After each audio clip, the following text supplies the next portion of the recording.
Dave, where were you? Why didn't you show up for my wedding rehearsal? Mom has been trying to ring you since 6. She's really angry at you. Really? And exactly where is your mother? She's just gone to drop my dad. Well, my bio dad off at his motel. I didn't miss how Sandy's eyes darted away from mine as she said this. I continued what my stepdaughter's arrival had interrupted, which was removing my certificate of commendation from the wall of the lounge. What are you doing, Dave? Mom cleaned all those frames not 6 weeks ago. I pretty much ignored her and carried the certificate in its frame to the kitchen. Sandy followed me and watched as I wrapped it in bubble wrap before packing it into an already loaded box. She whirled, the skirt of her dress floating around her. For a moment, the sight transported me back to one of 100 dance recitals I'd attended during her childhood. Only now she wasn't dancing for her daddy, she was rushing back to the lounge room. I was just behind her, carrying the completed box. Sandy's mouth was opening and closing like that of a goldfish. I could see it was only now registering with her that all the wall hangings that were uniquely mine were gone from the walls, as were my mementos from the shelves, and if she checked, all my clothes from my wardrobe and tools from the garage. I was out the front door and packing the box on the back seat of my car when I sensed Sandy had followed me and was standing, watching me. She spoke in a small voice, a voice that trembled with the shock of what she was witnessing, an event she'd never even considered before. "You're leaving us?" she asked. "Yes." "You finally noticed. I've been moving stuff out for 4 days now, but neither your mom nor you noticed. That should tell you something, shouldn't it?" "I'm sorry, Dave. I've been a little preoccupied with the wedding. You will be coming, won't you?" "No, I won't. I thought me not attending the rehearsal tonight would have told you that." "But why, Dad?" she asked. "Oh, I'm Dad again, am I? I stopped being called that 3 weeks ago, didn't I?" Sandy shivered, wrapping her arms around herself, and old instincts took over. "Look, come back inside. It's cold out here. I'll just ring Mum first." "You can try, but I suspect her phone will be turned off," Dave replied. I walked back into the house, into the lounge, and sat on the couch. I heard Sandy on her phone, obviously leaving a voice message for her mum to ring her urgently.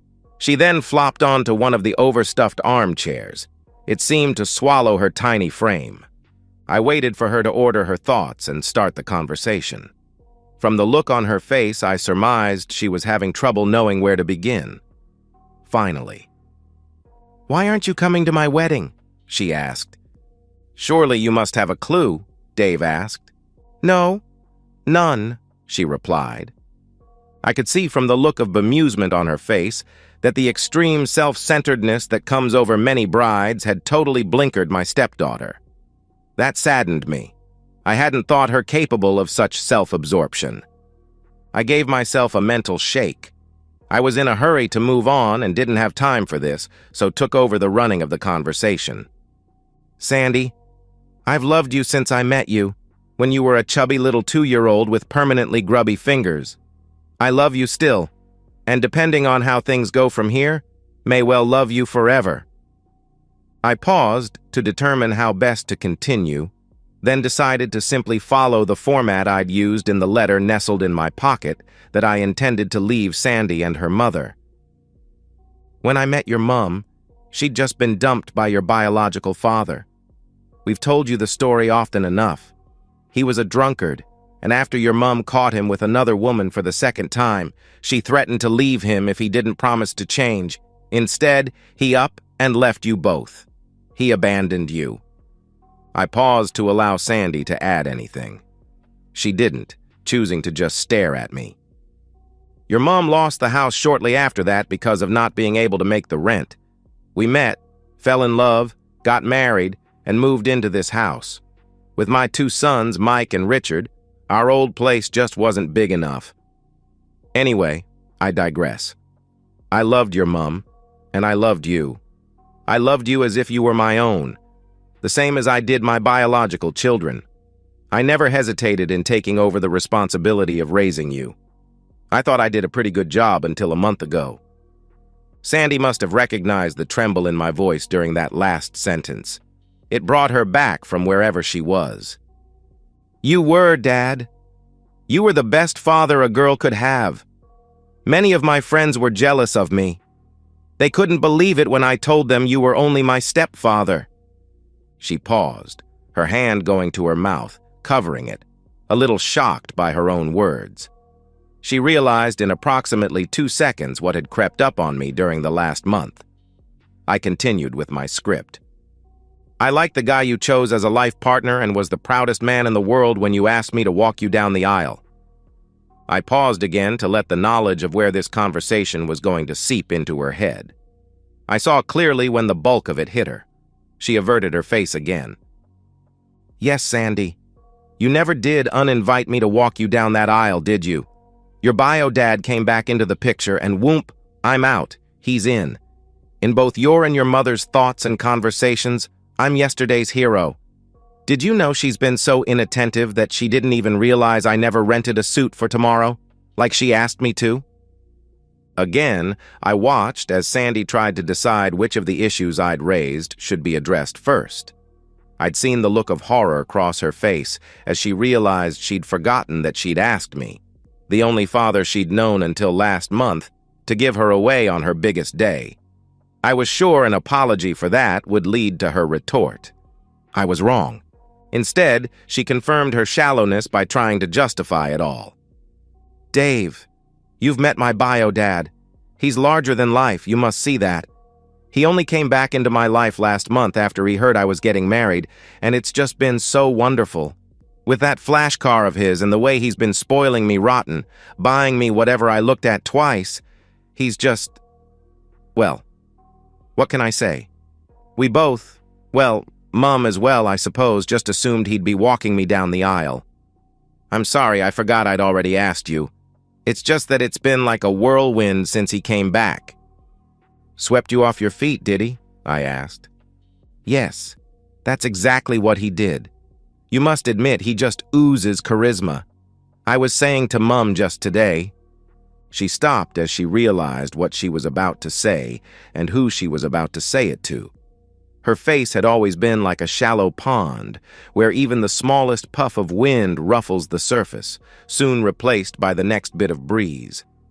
Now was no different.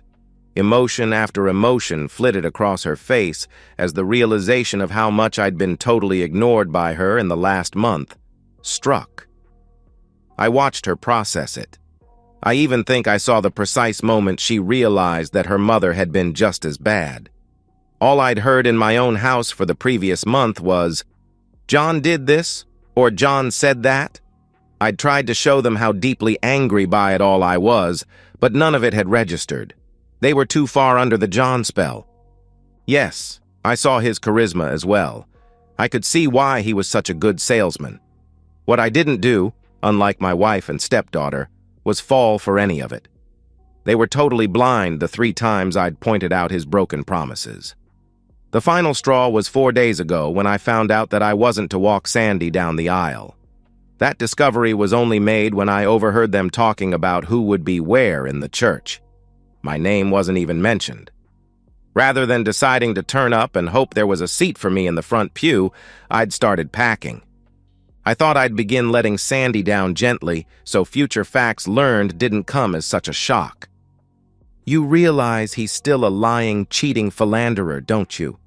You know he's still exactly the same jerk that abandoned you and your mum 20 years ago, right?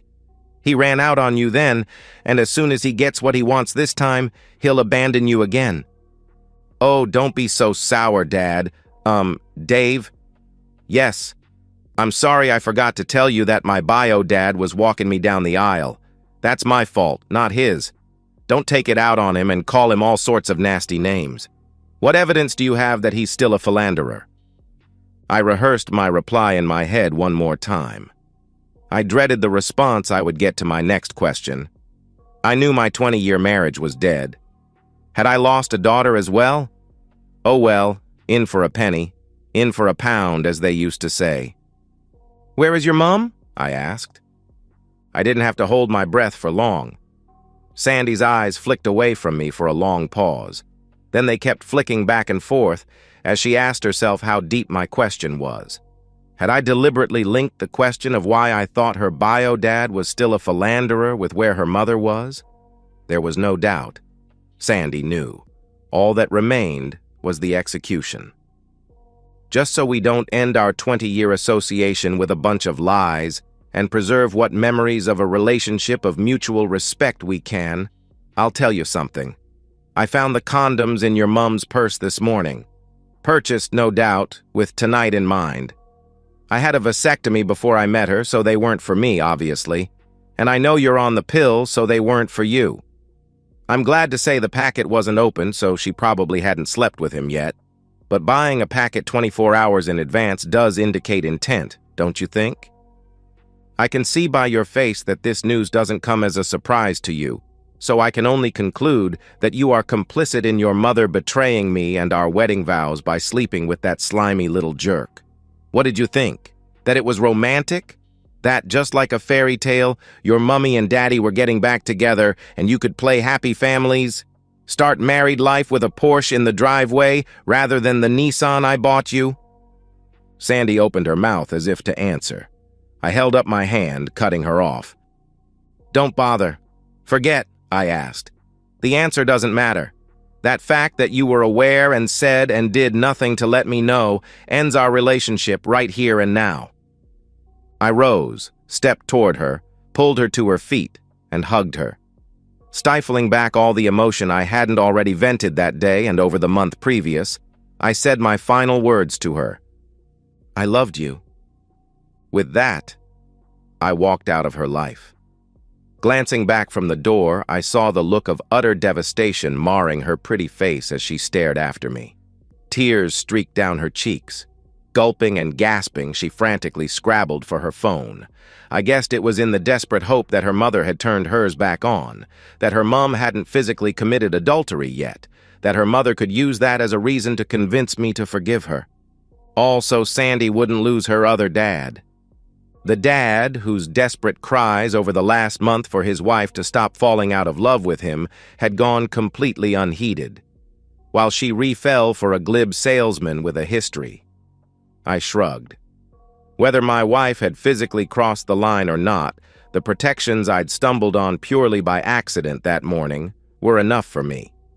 I'd actually been planning to move out for just a little while to show the magnitude of my displeasure over the events of the last month. The morning discovery told me I'd misjudged how bad things were and pushed me to accept, over a series of painful hours, that the move was permanent. I examined my conscience. It was completely clear. I jumped in my car and drove away. Some of the following is a fact, some are hearsay. The story isn't complete without both. I'd spent some time the day of the rehearsal trying to find out what motel the jerk was staying at. My motivation? I wanted to witness my wife's transgression personally, to harden my heart to do what I knew had to be done. My efforts were in vain. Instead, I opted for Plan B. After leaving Sandy, I parked down the road from my house of 20 years and turned the lights off. Sure enough, less than a minute later, my former daughter came screaming past in her car. A herd of elephants could have followed her unobserved. She drove straight to a particular motel and dashed straight to a particular room. I wasn't too far behind her with my trusty old SLR camera with its zoom lens. With Sandy's shouts, it was her mother who opened the door. I was mentally prepared, or so I thought, for the sight that greeted me. Strangely, it wasn't the sight of Laura in a hastily thrown-on motel dressing gown, complete with messed-up hair, with her ex-husband in boxers standing behind her that bothered me. No. What got me was the look of panic that suffused her face as Sandy spoke. I'd spent 20 years protecting her from emotions like that. It is habit-forming. I threw my camera onto the passenger seat, turned off my phone, and drove off into the night after Sandy was admitted to the room and the door closed. My knowledge of events in the immediate aftermath of the above was garnered from various sources.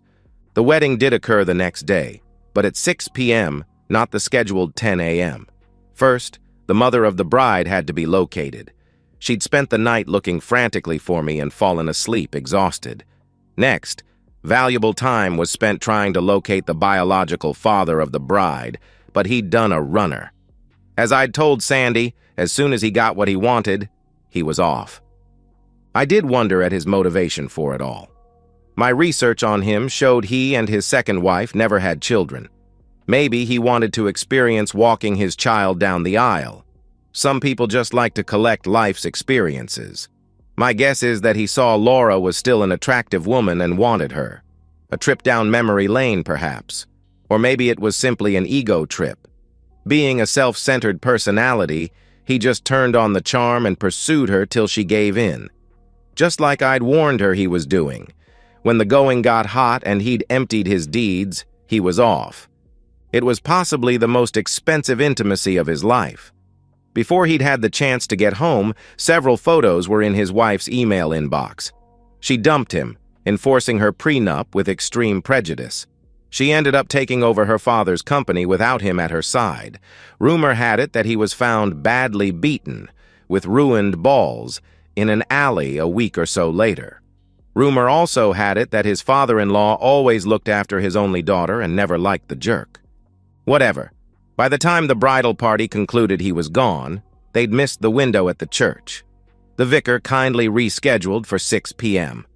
I'll never know at what point Laura found all the stitching had been unpicked on the dress she planned to wear to the event. It would have fallen to pieces in her hands, just as our marriage had done at her hands. I ignored all contact from Laura and Sandy as I continued the process of falling out of love with both of them. They both bombarded my voicemail with pleas for me to come back, but that bridge was well and truly burnt. As expected, Laura left a long message to say she'd just gone into John's motel room after dropping him off, and all they'd done was talk. The protections in her purse had been for a novelty gag at the reception. 2 photos sent via email unequivocally revealed those to be the lies they were. The first was of her standing in the doorway of the motel, with her left breast exposed in the hastily tied dressing gown. The second was a zoom of the same photo, highlighting what was almost certainly evidence of her infidelity. A simple reply of sorry prompted me to ask her, for the sake of preserving our memories, not to contact me again. She respected that on the whole, and now just wishes me well every now and then. Family gossip tells me she's having trouble moving on and still hasn't dated. I made a minimum offer in the divorce, and she accepted it with good grace. What about me? I holed up at my younger son's house for a while, with my car hidden in his garage. He and my eldest also refused calls from their stepmother. They could see how hurt I was. Sandy's new groom did hunt me down successfully, and I agreed to talk as I liked him. He convinced me that Sandy had tried to talk her mother out of her planned tryst, but John's spell was too powerful. We still catch up occasionally. Apparently, the relationship between mother and daughter is still strained. Whether from Sandy blaming Laura for causing the loss of both her fathers, or from her new husband's reticence to allow his mother-in-law in the house, I'll never know. I will probably mostly forgive her one day. My sons already have, and her new husband is begging me to. If the hurt wasn't still fresh, I may have been devastated at the story of Sandy walking alone down the aisle of the church, while her mother, already seated, looked on, haggard, with tears still cutting runnels in her makeup. The groom couldn't remember if there were 1 or 2 empty seats next to her on the front row. My interest was purely academic anyway.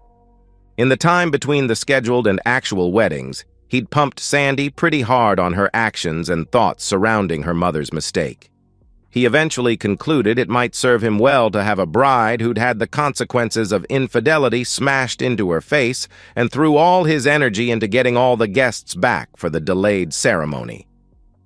Word got out, however, and apparently Laura lasted less than half an hour at the reception. The accusing stares from both sides lanced her soul. Today, I still wonder if she was more sorry for losing me or completely ruining her daughter's big day. Me?